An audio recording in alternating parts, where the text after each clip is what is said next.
Okay, everybody, I'm going to do a test here this morning.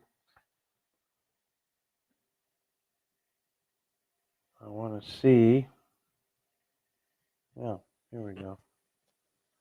Okay. I'm going to test out to see how this thing's working, see if I can figure out why we're getting a delay. Welcome to today's teaching on Jeremiah chapter 17. In our last session, we looked at chapter 16, where God gave Jeremiah some very personal instructions: no wife, no children, and no participation in the normal joys or sorrows of his community. Why? Well, because judgment was coming, and it would be so severe that all sense of normal life would be disrupted. The people had hardened their hearts, turned to other gods, and refused to listen, even after a generation of warnings. Yet, even in the middle of that harsh message, God gave a glimmer of hope, a promise of a future restoration where he would bring his people back from the lands of their captivity. Now, in chapter 17, the tone sharpens even more. God reveals the root of Judah's sin, a heart that is deceitful, stubborn, and engraved with idolatry. This chapter contrasts two ways of life, one that trusts in man and one that trusts in the Lord. One leads to dryness and barrenness, the other to fruitfulness in life.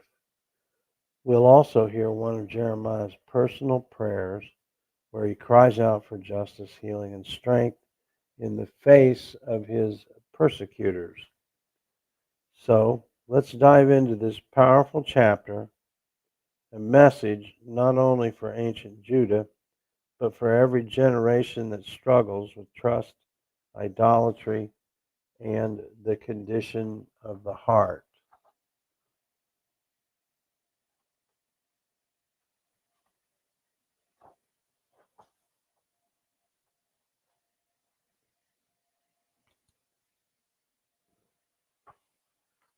Okay, let's do a detailed analysis of Jeremiah chapter 17.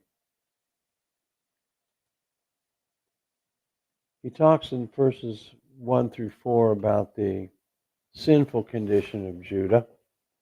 Jeremiah 17, 1 through 4, from the New American Standard 95 version. The sin of Judah is written down with an iron stylus, with a diamond point.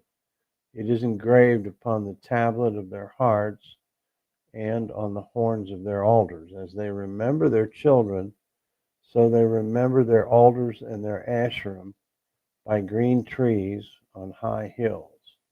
O mountain of mine in the countryside, I will give over your wealth and all your treasures for booty, your high places for sin throughout your borders. And you will even, of course, let go of your inheritance that I gave you, and I will make you serve your enemies in the land which you do not know, for you've kindled a fire in my anger which will burn forever. I'm Milo. Oops, it says I got to leave that here.